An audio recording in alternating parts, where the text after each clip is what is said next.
And welcome back to another episode of the Baseline Bums podcast. It's your host, Rob, a.k.a. B-Ball Archives. And once again, I got the bums, AJ, Adam. Thank you for joining me. I know you just had a bunch of fun on your cruise, but let's talk some hoops. Yeah, man, good to be back. Had a nice little 5-night cruiser with AJ and our boy Wiz. Got to spend some time in Mexico, and this is our first official recording since we've been back. We have been back for about a week or so. Took us a little while to recover. Just a little bit. Some more than others. Took AJ longer to recover. I unfortunately got sick on the last day and came under the weather and literally curled up in a ball for the last 30 hours of that cruise, and took a little time to get back to 100% health. But I'm here and I'm ready to be talking some Spurs basketball, some highlights, some off-season stuff.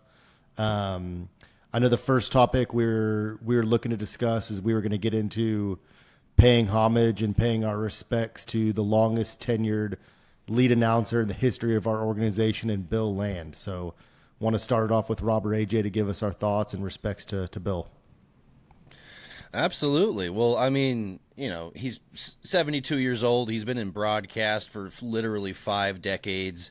Not only does he have, you know, so much experience with the Spurs, but he's also been with other organizations. Like he was the play-by-play announcer for the Rangers. Like he has so much flexibility into what he could bring to a broadcasting unit.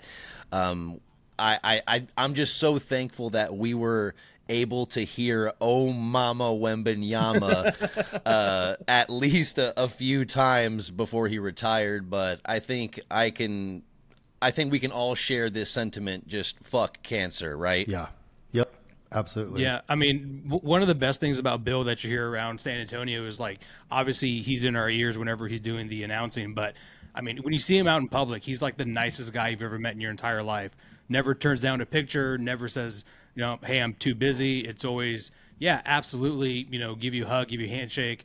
You know, a lot of people are going to miss him for sure. So big shoes to fill. So hopefully get someone pretty solid, someone that at least can gel with Matt Bonner and Sean Elliott. I think that was the biggest thing. Him and Elliott just, man, they were so good together. So good together. Absolutely. They had such a dynamic back and forth. Their synergy was just like they just fed off of each other, and you could actually enjoy listening to a broadcast. And not only were you hearing relevant information, but it was fun. And rarely does a broadcast achieve both those things. And, you know, largely that was because of Bill Land. Yeah. Couldn't agree more. And, you know, to go back to what Rob said a minute ago, he is retiring. He does have a rare form of blood cancer called multiple myeloma. I know he's already gone through treatment and a surgery. And, you know, number one is obviously thank him for his career and for the last, you know, 35 years of service is how long he's been with the Spurs program. So hopefully, you know, first and foremost, that he goes through a good recovery and is able to spend time with his family. He joined in 1990. So you think that was David Robinson's, I guess, second year / rookie year. He was drafted in 87, but he's been there since David Robinson. He joined the team in 1990, which, by the way, we were born in 89. So pretty much our entire lives, he has been a part of the Spurs broadcast team. Became the lead play-by-play guy in 2008, which was the year we graduated from high school. That's how long this dude. He's been through David Robinson, through Tim Duncan, all 5 of our championships. And yeah, couldn't say more. He is the voice that we all associate with Spurs basketball. And they've yet to announce a new, I imagine Sean will become, I mean, he's still going to be one of the top 2 guys, but they've yet to announce his full-time replacement. But certainly thank him, and they are going to be honoring him at our opening home game against the Houston Rockets. So good. If I could find a way to go to that game, that'd be awesome, because I'd love to be able to pay respect to him as well. But yeah, lead announcer for the last 16 years, which is wild. I'm on Indeed right now, and I see a lead announcer in San Antonio. I'm going to apply to that real quick. Yeah, I've already applied. I'm actually waiting back. I'm in the final round of interviews. Yeah. Well, honestly, all you'd have to do is pass the chemistry test. Can you gel with Sean Elliott and really create that atmosphere? I know it's not going to happen right away, but we're, you know, as Spurs fans, we know whenever we hire somebody, whether it's a coach, whether it's a player, or somebody that's in the broadcasting unit, we're bringing somebody in that understands the culture, that understands the atmosphere. So whoever we bring in, I'm confident that they're going to do a great job. Yeah. I wonder if it's anybody that we know, if it's going to be somebody who's already affiliated with the Spurs in any capacity. I imagine it won't be that it'll be a professional that's, in a current role. It'd be cool if we could poach the, is it the Hornets announcer that goes wild? I can't remember. Let's poach him, somehow bring him over to the Spurs. He'd be a good culture fit, right? More than likely, it's going to be some guy that used to do UT football or baseball or basketball, and they'll bring him over here. I bet you that's what it's going to be. Oh yeah, I could easily see it being like, oh yeah, we just like promoted somebody from the video department, and then it's like, and then he ends up being a great like fit, and then I could see that happening. That's a very Spurs move. Will Mama be retired with Bill Land going? Absolutely. Yeah, you can't steal that, man. No, I mean I think that is to Bill Land as like Bang is to like Mike Breen. You know what I mean? Yeah. It's like that's like maybe he lets Sean use it because Sean's been there with him for so long. He allows Sean. Maybe Sean's the only guy that could get away with saying it. Honestly, probably. Yeah, well, I think that's because, like we were saying, they're very much a unit. They're synergy. Like it was okay to say it because Bill Land was had already made it his own and it was successful. Yeah. Oh, but it makes you think though. Like it makes you think like how many more years does Sean have now? Now that Bill Land's like retired, I mean, Sean can't be too far away. I think we probably maybe have like what 5, 10 years. Oh, he's still young. He's still so young. I think we could have Sean Elliott commentating for 2 more decades. All right, I'm cool with that. Let's bring in Manu. Yeah. I'd love to have Manu on the team. Yeah, that would be wild. But yeah, I think whoever go for 3. Somebody French. He's part bear.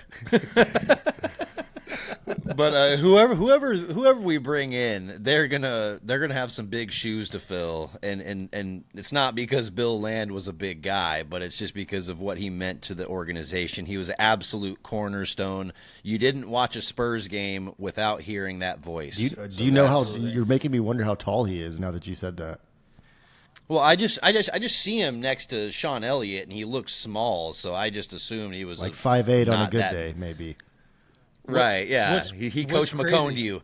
What's crazy is that during the playoffs, whenever we were making the playoffs, in the first round, obviously they would have it on the local broadcast, and people would be like, I am not watching the national broadcast. I'm watching Sean Elliott and Bill Land because that's who I want to hear commentate. And then it was always a heartbreak whenever we would sweep a team because then it's like, oh, man, like, yay, we moved on, but now we don't have Sean and Bill. That was always the next phrase was we don't have Sean and Bill after the first round. So I'm definitely going to miss them because I think we're going to make the playoffs this year. Well, we're going to be getting that in a little bit, actually, because we could. Yeah. So thank you again, Bill Land. Thank you for all of your service to the Spurs organization. We appreciate you. We're going to miss you on the mic. And for one last time, oh, mama. Oh, mama, Wembenyama. So next topic we want to discuss is, we're going to be looking ahead a little bit. The season's a couple months away. We're going to talk about Spurs schedule, what we think, specifically what we think about those first 10 games and where y'all think we could end up after those first 10 games. So I did do a little looking ahead. We start at the Mavericks, right? Then we play Houston at home twice. We go to the Oklahoma City Thunder, which will be a tough game. We play at the Jazz, at home against the Wolves, at the Clippers, at home against the Jazz, at the Rockets, and then at home against the Blazers. So let's go to opening night. Rob, AJ, what do you guys think about our chances on opening night to steal one in Dallas? I don't think that we're going to steal one in Dallas. I think that we're going to probably start out a little clunky, a little bit slow. Like, just because we're improving from last year doesn't mean we're going to start off hot. We're playing the Western Conference Finals champs. This is not a pushover team. This is a team that the last time they were together, they were playing NBA's finals games. So I'm not going to take them lightly, and I don't think that they're going to take us lightly. And so I'm looking at that as a tough matchup on the road. I think we probably take that L game one. What a start that would be if we win, though, right? It'd be huge. I think it's possible. After watching Wemby in the gold medal game, I think anything's possible with Wemby. I think it's one of those things where if he's competitive and he's locked in the way he was in that gold medal game, I mean, I think the sky's the limit on the first night. Now, that's what my heart says. My brain is telling me we take that L, but it's going to be a close one, but we at least know what we have. I think we're going to be able to see what we have and what Chris Paul and everyone looks like together. And then the next two games, I have us splitting those two games. So at the gate, 1 and 2. I think that'd be like what logic would tell you, right? That we're not going to go on the road against the reigning Western Conference champions and beating them coming off. It's crazy, though. You think about our two rosters, and obviously they're top heavy with their top two guys. They've got a couple nice complementary pieces, but I think the further you go down that roster, the better we actually become. I think we are going to have, we used to have such a dominant bench, and our bench would come in and in some instances help us. And I think that that's something that we could end up seeing this next year, depending on who we put in that starting lineup, is we go to some of these bench players and actually improve a little bit. Obviously with Wemby still on the floor. But I think that we do have some depth that I'm excited to watch. I'm excited to watch some of our new additions. But, yeah, we're probably going to be 8 to 11-point dogs on the road against Dallas. I agree with AJ. I do think we're going to at least win one against Houston at home. If we do start off 0-3, losing to both other Texas teams, it's really going to kind of show us, hey, this offseason that we just went through didn't impact and help us the way that we really thought it would. So I think it'd be devastating to go any worse than 1 and 2. Yeah, I agree wholeheartedly. I think that and it's also rough that we're playing Houston 3 times before November 6th. So I think just having that cluster in that schedule is kind of strange.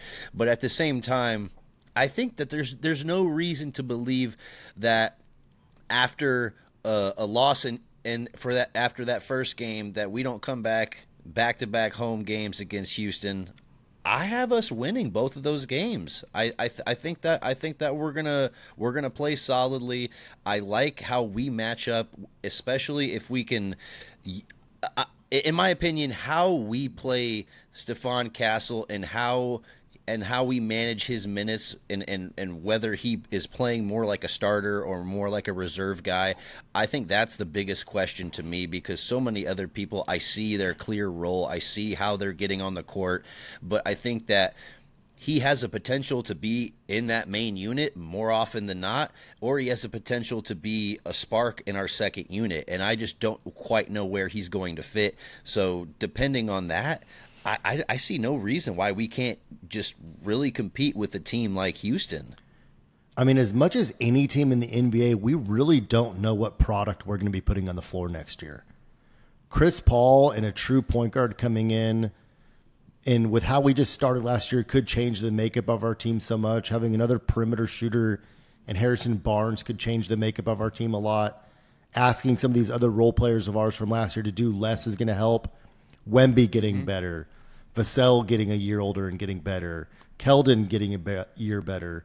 Sohan. All of our best players are young outside of these 2 proven vets that are coming in. So it's really going to be fascinating after these first 10 games, even these first few games, to see where do we stack up in this super, super deep Western Conference. It gets no easier after we play these home games against the Rockets. We go at Oklahoma City Thunder, which is going to be a very, very difficult test for us. Not one that we're getting our cheeks clapped. Yeah, we are, right? We're going to get our cheeks clapped. I mean, OKC was really dominant throughout the regular season last year, and they just got better.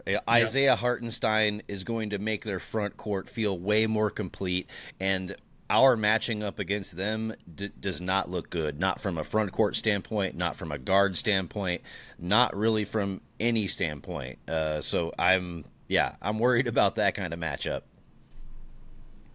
I agree. I think that's a tough matchup for us. I mean, OKC, when they get going too, and right now they're in those years where it's going to be loud in that arena. So I don't see us playing unless Wemby just has a chip on his shoulder just because he plays Chet and he gets upset. And so he's like, well, I'm going to show this guy that I am the number 1 pick, and ends up going for like 50. I think that's the only way we do it. But other than that, I don't see us winning that game. How exciting is it that right out of the gate, we really get to see Stephon Castle and how he's able to guard some of these truly, truly magnificent point guards in the NBA. We get to see him guard potentially Luka or maybe more so Kyrie. We get to see him guard SGA. We get to see how he stacks up against fellow rookie and potential rookie favorite of the year, or favorite rookie of the year. It's going to be really exciting to see how he plays out of the gate in some of these defensive matchups. But yeah, we're getting our cheeks clapped against Oklahoma City. Projected probably to be the number 1 seed in the West this upcoming year. If I had to guess, I'd have to look at Vegas betting odds, but I would think they're going to be the favorites to be the number 1 seed out of the West next year. We then go on the road at Utah. How are we feeling about that game? I think we win Utah. It should be a W. Yeah. I see no reason why our front court isn't too much for them. I think that our rim protection would be elite against them. And I think that our shooting did get better, even though I don't think it got better enough. I think, Stephon Castle has a lot of questions about his shot. Chris Paul, his shot has been wavering a little bit later in his career as well. So there is questions about some of the guys we brought on and their shooting ability, but at the same time, I feel more confident about our shooting as a whole as our young guys are improving. I think Harrison Barnes is going to help our shooting a lot. Very reasonable to think he'll continue to shoot in the high 30s. If we don't beat Utah, it's going to be very, very alarming to see where do we finish in the West. Kind of at the end of this segment, at the end of us going over these 10 games, I do want to see where do you think we stack up in the West, and if we don't beat teams like Utah, we don't beat teams like Trailblazers, who are our 10th game of the season. It's going to be a rough awakening for us again this year. But I think that's a game that we win. We have to win it on the road, and if not, we're starting off the season 1-5, 2-4 if we don't get that. So I do think we get that win. I think at worst we're 2-3 through those first 5 games. Rob, at this point, is projecting us to be 3-2, which I really, really like to see. Yes. We then come home and we play the Wolves. How are we feeling, AJ? I think that is going to be a loss. However, we have Correct. Victor Wembanyama, and we have Victor Wembanyama. Like, honestly, it wouldn't surprise me if we end up going 5-0 just because Wemby's averaging 40 points a game, kind of thing. Like, just watching him play in that gold medal game and not backing down and learning and being upset. So now he has something to prove his second year. So, with all the people that were on the Team USA, this could be one of those, like, he just crosses off the list of the entire roster every time they play. So it would not surprise me. He's that competitive. Clip that, Rob. Clip motivated. that 5-0 start to the season from AJ.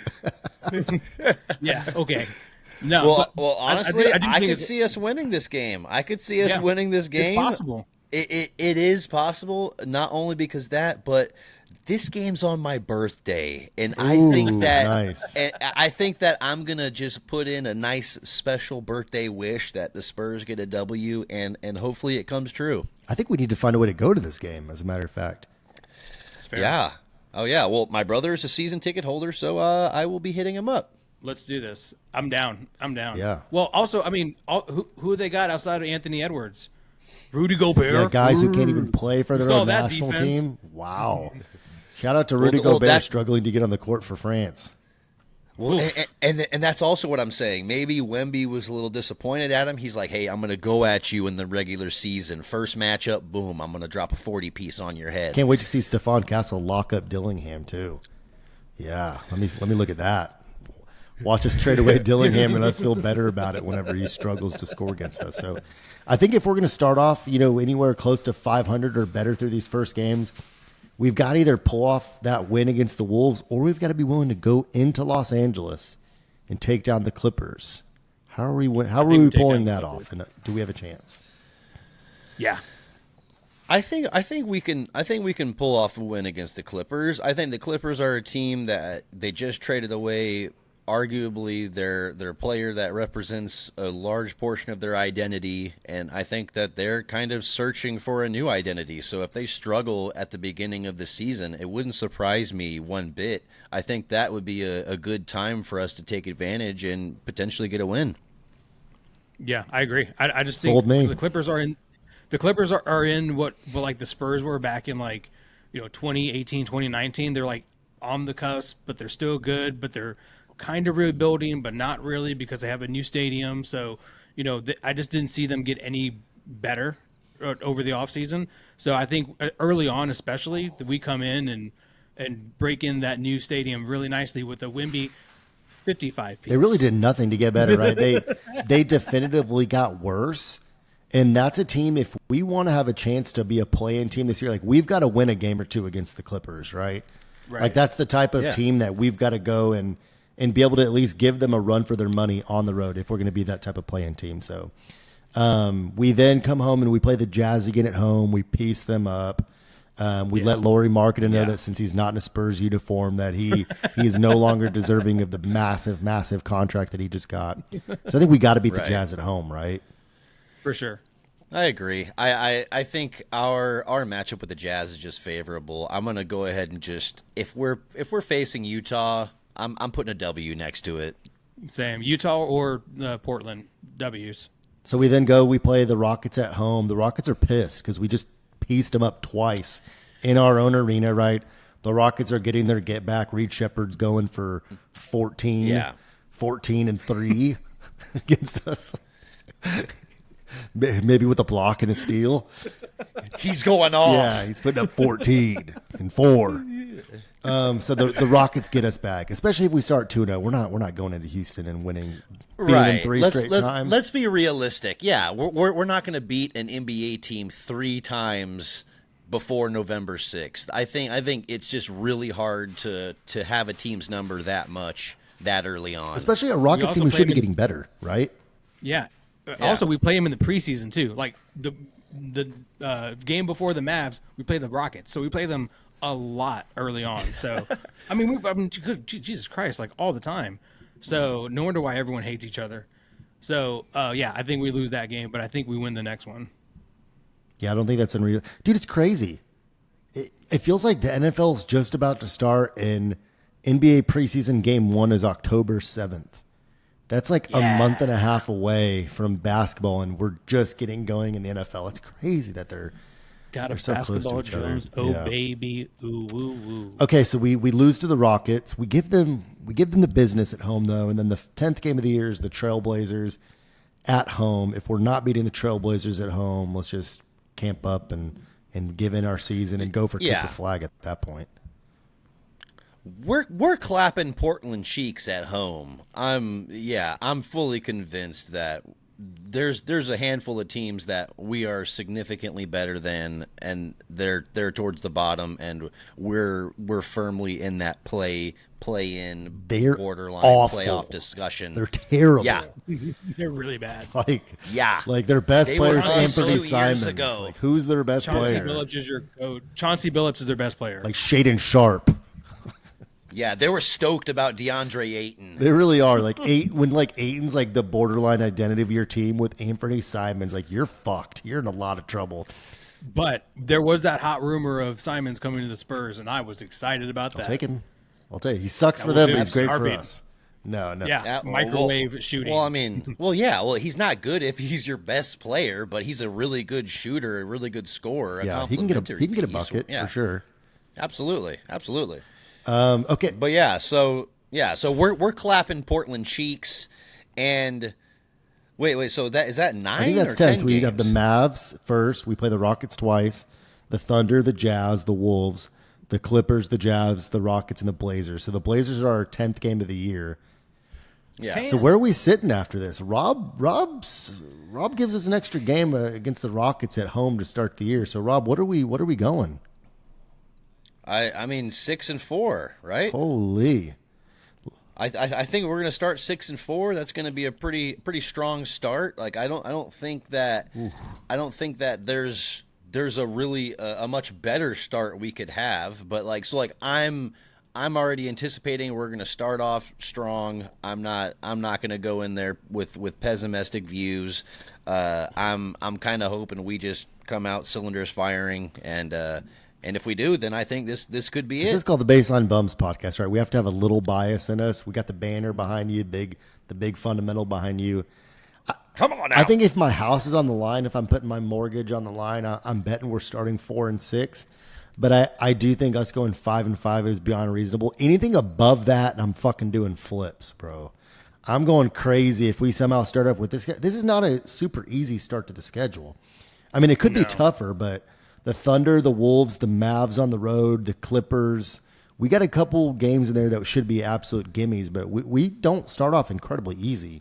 All Western Conference teams, right? Give us some patty cake teams in the East shortly after that, hopefully. Yeah, well, I mean, also, like, Wemby's not going to be on a minutes restriction. We're going to be playing our guys, especially early on. So some of these teams may not be ready to play against, the top notch. I mean, Luka during that Dragic, what's it called? What they Exhibition? call it? I don't even know what the hell that was. Exhibition game, yeah. Yeah, it was like his farewell game. Yeah, his farewell game. He didn't look great. Like, it looked like he's been recovering, if you will. So, he's going to have to get into shape. So I think that first game, depending on where Luka is fitness-wise, we might have a chance to knock him. And the same thing with the Timberwolves. Timberwolves are just one of those teams that it takes time for them to get together again because they've lost a couple pieces. And also, after seeing what Rudy Gobert was this past summer with the playoffs and in the Olympics, I mean, there might be some big issues behind the scenes that we don't hear about. So, hold on, I got to fact check. Who have the Wolves lost? They're confident. I got to fact check you there. I'm trying to think, have the Wolves lost anybody from their... No, yeah, they They really have have. not. They're running it back. They've gained. Sorry, AJ, to call you out on that. You're in your flow. It sounded good, but I just had to go No, that's check. Fair. But I do think, like, I don't know where Rudy is mentally. I really don't. And that's kind of the big thing for me is, and when he's kind of like the big part of your team, one of the big three on your team, and he's supposed to be the defensive player of the year 4 times, and he's not playing defense, especially in the playoffs when you need him the most. I'm a little concerned on what that offseason was like. Wemby's got to be feeling confident, right, coming into this upcoming season. Yeah, Like Sure. with how upset he was after losing that gold medal game, it's like I've always loved Wemby, right? Like you're not gonna not love Wemby as a Spurs fan, but like, does that not make you love him even more, knowing how much that meant to him, and really that he felt he had a chance to win that game? Like to be that upset to me means like he thought that they could beat United States, and they were in that game. I mean, they were never really leading, but they were in that game. I think that was day one of our cruise, and we were absolutely hammered. So I didn't get to watch that much of it, but I was checking the box score pretty consistently. Yeah, I had to ask a few people after the fact whenever I kind of came back to sobriety. I was like, "Hey, what happened? So do we win?" And they're like, "Yeah, we beat France." I was like, "All right, cool. Greater power."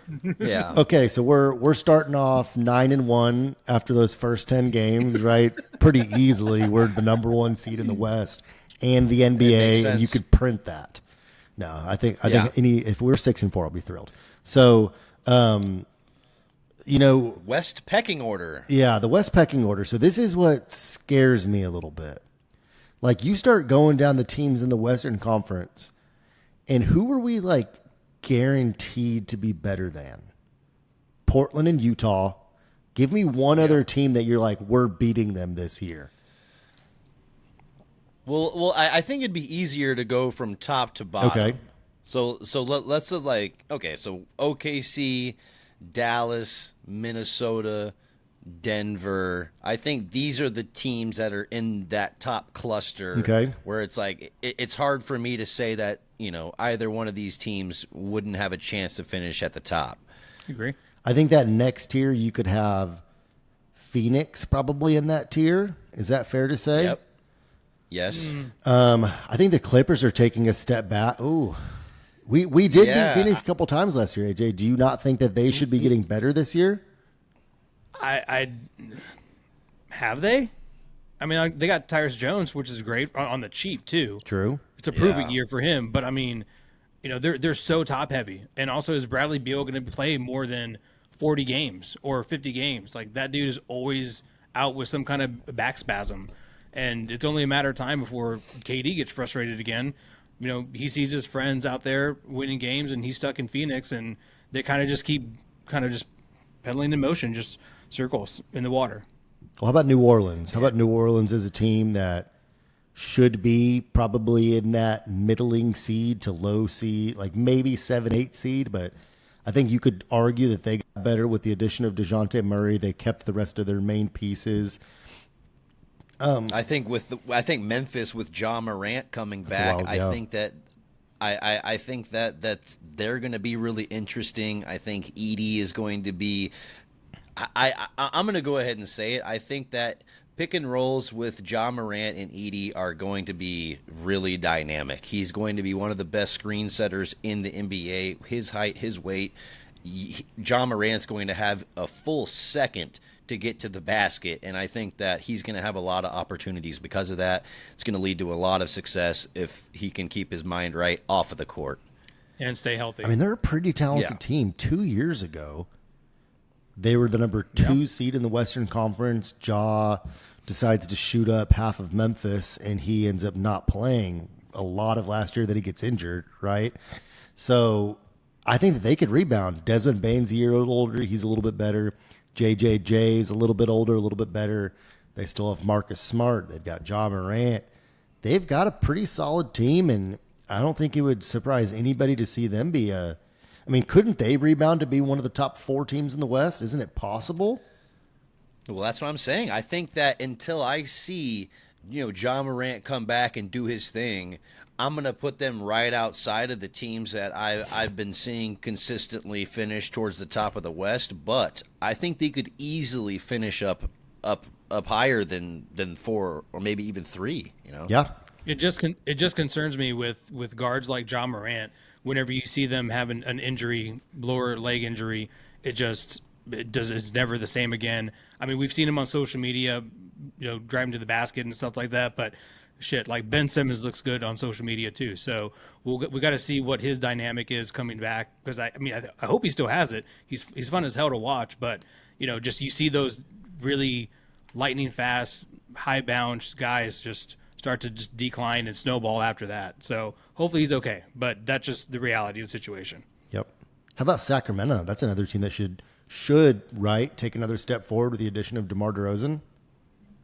Yeah, I think Sacramento is definitely clearly better than we are, and I hate to phrase it like that, but I think that they have more proven entities that can work together, and that has led to playoff success, to a certain degree. And I think that they know what their playmaking looks like a little bit better, and just De'Aaron Fox and Sabonis have that unison that we're still looking to achieve. I mean, they're pretty loaded. How they gel and how much better DeMar DeRozan actually makes a team is, to me, remains to be seen. I think that his mid-range game, although he had a couple great years in Chicago, how much he actually is conducive to winning remains to be seen in terms of if he will take them to the next level. But I think it'd be very difficult to predict us finishing ahead of them, just as I feel like it'd be pretty difficult to predict us finishing ahead of the Lakers. And I feel like we spoke about this not long ago, maybe off air. And if I remember correctly, AJ felt that we do have an opportunity to beat the Lakers this year and be better than them. I struggle to see that, but convince me otherwise, Mr. Agapito. I just think that they're top heavy. LeBron's still a year older. I mean, he's entering into his 40s. I mean, obviously, still still got it because we saw what he did in the Olympics. But we're not playing in the Olympics anymore, so we got to see what he can do entering his older age. And if Anthony Davis can stay healthy, that's great.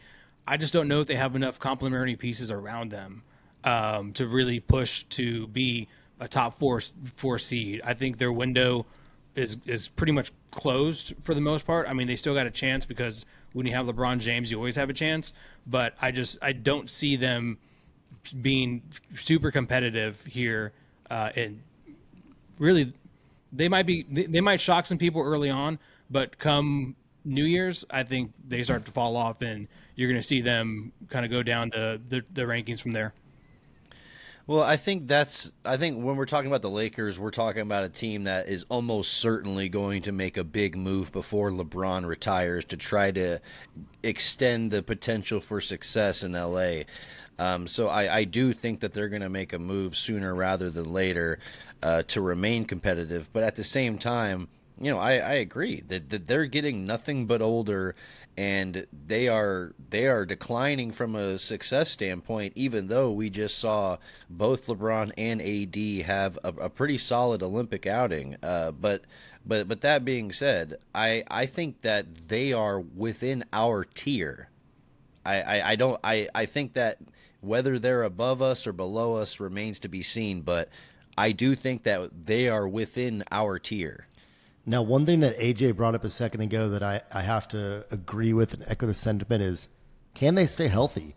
You look at them last year, they won, I think, 47 games last year, but Anthony Davis played 76 games, which is the most he's played in a year in a long time.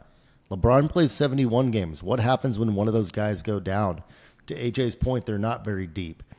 If we are going to be a borderline 40-win team, that's going to be a team that we're going to have to steal some wins from, right? There are clearly teams in the West that are better than them. I do think we are closer to them than many other teams. Just like another team that I think we're a little bit closer to this year, and that's Golden State. Golden State lost Clay. Who did they really add? They added a shooter in Buddy Hield, which should at least help replace some of that spacing and shooting. But that's a team that we were very competitive with last year in certain games. I think we at least beat them one time last year. I can't envision Golden State being a killer this upcoming season. No, Draymond's their big right now. I mean, do they have another big outside of Draymond? I mean, Kuminga will play some minutes at the 4. Why can't I say his name? Their center. Looney. Yeah, Kevon Looney, who's kind of ass for a starting center in the NBA. He's a good rebounder, but I mean that is pretty much the extent of my compliments. He's a rebounding specialist in fantasy at best. Chip in some field goal percentage, maybe. But yeah, they're not great, right? Like they're going to be thrilled. Like I think if you're a Golden State fan, you're like happy, a realistic one at least, happy seeing them in the play-in. But I don't think by any means they're going to be a lock to make the playoffs. They didn't make it last year, right? So that's another team that, if we're going to be decent, we've got to be able to beat them, right? Yeah, I mean, I think you got to be able to at least win 2 of those matchups throughout the course of the regular season. Yeah, they're not trending upward, and we've put too many pieces around our core guys that complement them. And I mean, even if we're only winning 35 games, maybe even closer to 40. I think that that means we're beating teams like Golden State twice. Yeah, and I also think that Chris Paul is competitive enough that he's going to just mark down every single team that has traded him or he's left. And I think he's going to pull Wemby aside and be like, "Look, dude, I'll give you all the escargot you need if we just get this W. We got to get this revenge game." It's going to be a long list for him at this point. Yeah, exactly. So we're going to win a lot of games. So Wemby's going to be like, and then we're good to go. So, like, I really think that there's a competitive edge that we haven't seen in a while, and we haven't really seen it from these guys, but we saw it with Wemby, and we know Chris Paul is a competitor. So I think with your 2 leaders leading that charge, because think about this, Keldon Johnson, Devin Vassell, Sohan, all of our young guys have never really, I mean, they've been competitive because they play in the NBA, but they haven't really played for anything yet. So they're still learning too. But if we have our 2 top guys pushing forward, chip on the shoulder, like making people accountable, essentially, I think we see just a completely different team, more the team that we are more accustomed to see because of the more discipline of the leaders that we have. So 82-0 is my final prediction. That seems realistic. Yes. But I do think there were times realistic. last year where we went through these ruts in the third and the fourth quarter. We played teams really well in that first half. And we got to a point of the game where we just kind of fell apart. We couldn't slow the game down. I don't feel like we valued each possession. And I think you look at a guy like Chris Paul that could really come in and do that for us. Yes. And Harrison Barnes, who can knock in a shot, Yeah, Chris Paul will be the on-court version of Greg Popovich in a way that only very few players can actually be, because I think, he's going to understand what Coach Pop is going to, want to do out there. Not only has he played for him in the Olympics, he understands the Coach Popovich philosophy, but also he's one of the most brilliant basketball minds that we've ever seen play basketball. Chris Paul is just a next level genius type player, and I'm comfortable calling him that. But at the same time, he's later in his career, and I think that if his only responsibilities are facilitating the offense and occasionally playing some defense, I think he's going to thrive. Like, please God, don't be too old to do any semblance of us to what you were able to help Oklahoma City with a few years ago. If you're going to come in and be like 75% of that Chris Paul, like, we stand to win a lot of basketball games this year. So I cannot wait to get some cheap fouls too, dude. Oh, we're gonna get all the cheap fouls when he stops in the fast break. That's gonna be the best. Oh, we're gonna get so many of those calls. I've never liked Chris Paul, and I'm so excited to have him in a Spurs so many jersey. technical fouls from Chris Paul is gonna be great. Like, so many bad looks at Steve Kerr too. Yes, more of those. Yeah. And Wemby's going to be like a good neighbor. A State Farm is there. Dude, I wonder if Wemby does get in a State Farm commercial. That would make sense. Dude, I could see it happening. I mean, he's going to ask Harrison Barnes? Probably not. Do we get CP3 in HEB commercials is the bigger question. Absolutely, right? I would hope so. Okay, so to finish up the West and how we stack up against them, we've got Houston, who I think we'll be pretty competitive with. If we had like one mirror team of wins, I think it'd be Houston in terms of how close we are to another organization in the West. I think we dog walk Utah, we dog walk Portland. But that's a very stacked West. There's very few teams that we look at and we're like, oh, we're better than them. There's two for sure. Right. And then there's maybe 5 or 6 teams that we're like, if we're going to get close to 40 wins, we better be at least beating them some. Agreed. Yeah, that I would say that third tier is pretty large of teams that are fighting for the last couple of playoff spots, the play-in spots, and the teams that are just gonna miss out. I think that group right there is pretty large. But as we've seen from the last couple of years, the West is an absolute gauntlet. Just a few games can separate the teams that are finishing third and fourth from the teams that are missing the playoffs. Yeah, look what we did to the Nuggets last year. We completely derailed their season. I mean, completely derailed their season because Victor Wembanyama is that guy. 82-0, and that's my final prediction.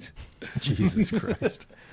Yeah. 82-1, and that's my final prediction. Is it too much to ask for to be in the play-in? Like, I want a meaningful postseason type feel, right? Like, maybe we do real nice in the in-season tournament and we get our juices flowing then. Maybe we're the Indiana Pacers of the play-in, but like that'd be really exciting to get us in the play-in, to at least like know that we are getting better each year. I did bring up, before we got on the podcast today, do we want to talk about at all, if we were to give an official grade to our Spurs offseason? Obviously, we spent a lot of time on this episode talking about them. I just want to give, now that the dust has settled a little bit, just a couple minutes to how do we feel in summary about this offseason? Yeah, I mean, I think overall it's positive. If I was to grade it, I would say it was a solid B plus. Like it's good. It's really, really solid. We brought in Stephon Castle. He's going to be our best perimeter defender. Boom, we checked that box. We brought in Chris Paul. He's going to bring in veteran leadership. He's going to facilitate our offense. Boom, we checked that box. We brought in Harrison Barnes. He's an almost 40% three-point shooter. We need shooting. We've been really, really needing shooting the last couple of years. Boom, he checks that box. So I think that while we didn't get amazing elite options at their prime in these spots, we did get guys that are going to help us in key areas. So I think that overall, B plus makes sense. AJ, what do you think? I'm going to go A. Solid A. Maybe A minus, but 82-0. Because honestly, like, I would have said B plus 2 until the gold medal game. Like, I just feel like that type of Wemby is what we're going to be seeing on a night-in-night basis. And if he's averaging 26, 28 points a game and he's getting, 15 rebounds and averaging 3 or 4 blocks and just making it a problem down low, and he's also hitting 3-pointers, then I think this team goes a lot further than we think. But I think the offseason we added the pieces that we needed to add. Everyone seems to be happy. Everyone seems to be ready for the season. There's an energy behind it now. So I think right now is the time to win some games and let's be competitive. And I think we have the people to do it. You know, one thing that I love about our offseason is that we didn't mortgage any future assets to get more competitive. We signed Chris Paul to a 1-year deal. A true veteran point guard is something that we needed, so we went and got him. But we're only paying him like 10, 11 million bucks, and that's for one season. So we help ourselves in the short term. We have 2 years left of Harrison Barnes. We gave up nothing to do it. We get better with him. Not only do we get him for giving up nothing, but we got up a pick swap from them from Sacramento in the future as well. Obviously, Rob mentioned Stephon Castle. I think that was a good get for us in the draft. But it seemed like we did nothing but get future assets. We stayed under the luxury tax. We knew really no matter what we do this offseason, we're not competing for a championship. But we said, hey, we need to be more competitive. We need to keep Wemby happy. We need to progress as a franchise. And we did that while we still got more assets for the future, right? We made that trade, which I originally didn't like, trading away Rob Dillingham. But if you look at that deal, it freed us up money to absorb that Harrison Barnes contract. So in essence, you know, we make that deal for Dillingham, and it really gets us not only a future first, a future pick swap from Minnesota, but it also helped us absorb that contract to get a future pick swap from Sacramento as well. So I think to be able to get a little bit better, to get more competitive, to help Wemby win more games, we accomplished that. And we also improved our positioning for the future. So I think I'm going to give it an A-. I think that anything more than that would have been risky to jeopardize future assets. So I really like what we did as an offseason. And I think we're a wild card in the West. I really do. I think that we could certainly be a play-in team, and I'm excited to see that potentially happen. Yeah, it's honestly nice to be such an unknown for the first time. Like, because either there's been such polarizing Spurs teams, either in past years we've been so dominant, so consistent, just a pillar within the basketball environment as to what we're bringing to the table, or recently we've been absolutely atrocious and we've been just trying to build our team. Very polite way to say it. And so it's been, you know, polar opposite. So to have this year where we're, you know, we could be decent, we could be, you know, we could be something special potentially. We could be on the verge of something, but, you know, could be another rough year. You know, we don't know. Onward and upward. Can't be any worse than last year. Yeah. That's for damn sure. So Yeah. I think that wraps up Spurs talk. Thank you for all the Spurs listeners, but we do have 1/2 topics to go. AJ brought up a potential rumor that he saw out there in the ether the other day. How much validity there is to it, I don't know, but it was a potential Luka to the Lakers in the near future post LeBron. Would anybody like to expand upon that? You got it, Rob? Yeah, I mean, I don't think he will go to LA. I think that there's a circumstance where I could see him, you know, not making the finals in the next, you know, 3 or 4 years of his contract, and then, you know, and then he may potentially want out if the situation is right and LA presents the right situation. But I don't see him as a guy that's just like, oh yeah, I wanna be involved in the glitz and glamour in LA. I don't really see him as that guy, and so just because of that, I don't see him being enticed enough to go play for the Lakers. But I think if it was a combination of what's happening in Dallas isn't working and they're offering the right deal, then maybe I could see that. But I don't think he's gonna just go just based on the fact that, oh yeah, I want to be a Laker. I don't think that crosses Luka's mind. AJ? Well, if anyone's going to do it, it's going to be the Lakers.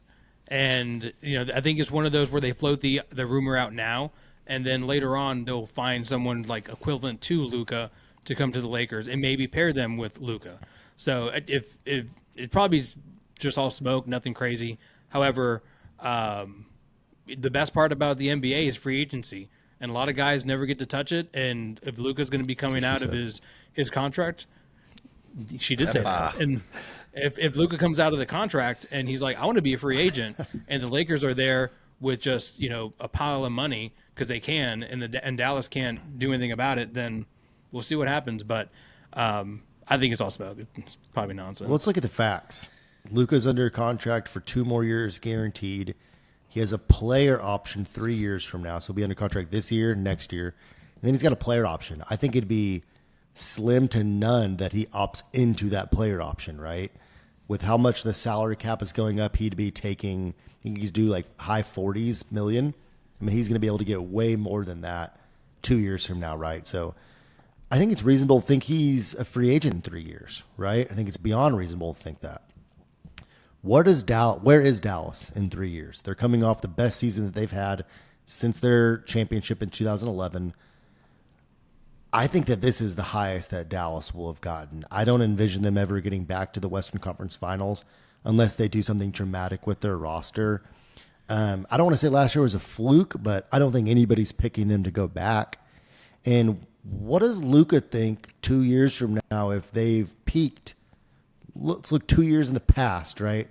He's a player. He has this player option. He's like, well, made the finals 2 years ago. That was fun. But then we got bounced in the first round, then lost in the second round these last 2 years. Man, I really want to win a championship. Could I see him leaving? Yes. I predicted him to be leaving Dallas when his contract is up. I think the fact that they made it to the Western Conference Finals gives him more reason to stay. But if he does leave, is he going to go to the Lakers? For the same reason Rob mentioned, just because he wants to be in the limelight? I don't think him going to the Lakers is giving him the best chance to win. There's going to be several organizations that are going to be in a better position, one of which being us. Why wouldn't you come play with Wemby, potentially? Come play with Wemby in his prime. We should be in a great position, young asset-wise, by then. I think there's going to be several places that he could go to over the Lakers. And they're floating this just out as what they want. They want him to take over from LeBron and be their franchise guy. Well, no shit. Who fucking doesn't want Luka Doncic on their team, right? But does that mean it'll actually happen, right? The Lakers are going to be in not a very good position other than to be able to pay him a lot of money, like a lot of teams will be able to do. Yeah. Yeah. Is California close to Sylvania? Is that like on that side of the map or the other side? Could of go the to map? Denver, right? Like, would that shock anybody? No, not after, understanding he and Jokic's relationship. I could see them wanting to team up at some point. Yeah. That Certainly. bromance is wild. Absolutely. Yeah. But yeah, I mean, we know it's rumors though. Rumors that they're a dime a dozen. I want to throw out a quick rumor real quick. Steph Curry changing his IG bio from Golden State Warrior guard to Olympic gold medalist. Are you reading anything into this? Yeah, he's out. He's coming to San Antonio. That is wild. I did not know that. Thank you for bringing that to my attention. I don't know. I mean, is it pro-Olympic or is it anti-warrior? You tell me. Well, we're going to have Steve Kerr as a coach at some point anyway, so I hope not. I mean, why not? I bet we do. We do. No, he's going off into the sunset after his Golden State tenure. He has nothing more to do at that point. He's a multiple-time NBA champion, 4-time coach. What more does he have to 4-time or 5? How many championships do the Warriors have? 4? He has 9 total, I think. Is it? That's a lot. It's more than me. Barely, but Are you talking about the Warriors yeah, franchise? no, as how many a does whole? Kerr have with the Warriors? Is it just 4? 4. Yeah, Okay. 4. Sorry, I was Yeah. questioning myself for a second. How many does Duncan have again? And Pop? Oh, that's right. More than them. Let's go. We're here. But yeah, that was some great basketball discussion. I don't know about Steph Curry. That is maybe reading into it. Do I think he'll retire a Warrior? I somewhat hope so, but wouldn't hate him chasing a championship potentially in this great city of ours. But I think that was good basketball discussion. It has been a little while since we've been able to record, and one of the reasons was we were on a cruise. Me and my great friend AJ, our buddy Wiz, who, if he's still listening, thank you for tuning in. Cruise recap. AJ, what was your favorite part other than us getting? I know you wanted to lie about this. We got stomped in our 3v3. That was a little unfortunate. Well, I mean, it didn't help that 2 of the guys were 6'3" and like in high school in their prime. So that didn't help at all. And I did find them after, like, at the club one night, and I had some choice words for them, but then we shook it out and we were cool now. But I haven't played ball in a while, and it looked like that. And I don't know what Wiz was doing on our team. He was just running around, getting very tired, defending their best player, just running around. Yeah, yeah. Like we're all 5'9" or under. I won't go into the details on our height, but we're not tall. We're not tall. They had two guys that were 6'3". Wiz was guarding their best player. Not go well. Yeah, I mean, You needed me. I'm whoa, sorry, we would have guys. pieced them if we had you. We lost. The thing is, they're 5-minute games. Yeah. Most points you could score in 5 minutes. They scored the first bucket. We were down 1-0. I hit a 3 with confidence, put us up 2-1, and then we couldn't hit another bucket. I'm not going to lie, AJ, you're my good friend, but I didn't airball the layup. no, you definitely airballed a layup, 1,000%. Not airball the layup. In fairness to him, he's trying to shoot a layup over a 6'3" guy, and we're not the most athletic in our mid-30s. But at the very end of the game, you're borderline double-teamed, seconds left on the clock, a nice little swing pass to me to your left. I'm wide open for 3, and you shoot the shot, and you break my heart, and I know you're going to claim you were fouled, but make the extra pass there, bud, please. Well, The Spurs way? Make that extra pass, pass up- AJ. You No. pass up the good shot for the great shot. no, there's too many people watching. I wanted to be the hero. Not gonna lie, I wanted it, and then You wanted it. I wanted everyone to carry. I wanted everyone to carry me off the court, and we go to the bar and take shots, and then we come back and lose in round 2. So that was my dream in that process. But regardless, even if I swung it, dude, those guys were so big. I don't know how much time he would have had, but Well, I wasn't it would've been shooting a better great. shot for sure. I wasn't shooting great. It would have been a better shot. I lifted weights that morning, and No. it kind of threw off my shot a little bit. I'm never good after a lift. And Same. Why'd you do that? I don't know. We had been drinking. We wanted to get it a pump that morning. It did throw off my shot. I mean, I drained one with ease, but I probably went 1 for 5 that game, and I was the only guy on our team that scored. But nonetheless, Regardless, shout out to Table 710. Shout out to our boys. Shout out to our girls. That was a great trip. We had a great time, and I definitely stayed up way too late every single night, and I had way too much fun. But Adam had way more fun in the casino. So we definitely made our imprint on the ship. So much that they want happy me about back it. now for free, plus $100 credit in the casino. They're like, "Hey, you just lost 3 G's with us. Come back, please." And I'm like, "I'm fucking done gambling for a while." Here's a couple of drinks for you too. Yeah, they brought me I'm like sick as hell that last day, and someone opens my door and they're like, "Bottle of wine from the casino." I'm like, "I didn't order that." And they're like, "No, complimentary." I'm like, "All right, you can put it down, but like, I'm sick. Don't come in here." And yeah, I still have that bottle. I offered it to AJ. Right? That was wild. I was like, "What the fuck? I didn't order a bottle of wine. Like, why are you coming in here with this?" They're like, "Hey, you lost so much They're money. just trying Take to this give you $10 bottle." So It was a Kim Crawford, right? was it? I think I told you. I don't remember. It's sitting over my wine bar right now, actually. And I think Rob, you wanted to give a shout out before we finish this episode.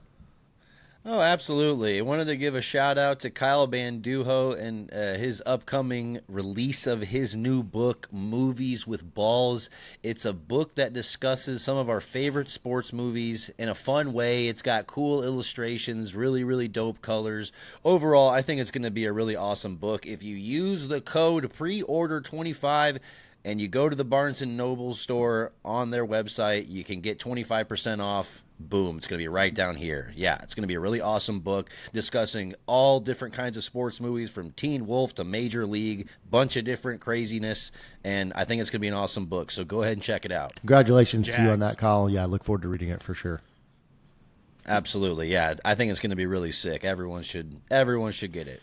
Hey, and But yeah. one thing that we want to remind all of our listeners too, we appreciate if you've been tuning in and you're still listening to this episode, 55 minutes in, we appreciate you. Thank you. If you are not already following, if you're a guest that's just come across our page and like what you're listening to, whether you're a Spurs fan or a basketball fan or a fan of cruises or AJ's hat, I didn't realize that was a Flying Chonkless hat until very recently. It's Henry the Puffy Taco. How dare you? I thought that was yeah. maybe a Flying Chonkla. I didn't even know what that was. I tackled him. Yes, you did. I tackled him. Please give us a follow on all of our platforms at Baseline Bubs on YouTube, Our Baseline Bumps page on Instagram, our Baseline Bumps page on TikTok is currently suspended. So go follow our boy Rob at Beatball Archives. He does some fire content. But we appreciate our listeners. I know my boy Ty is still listening.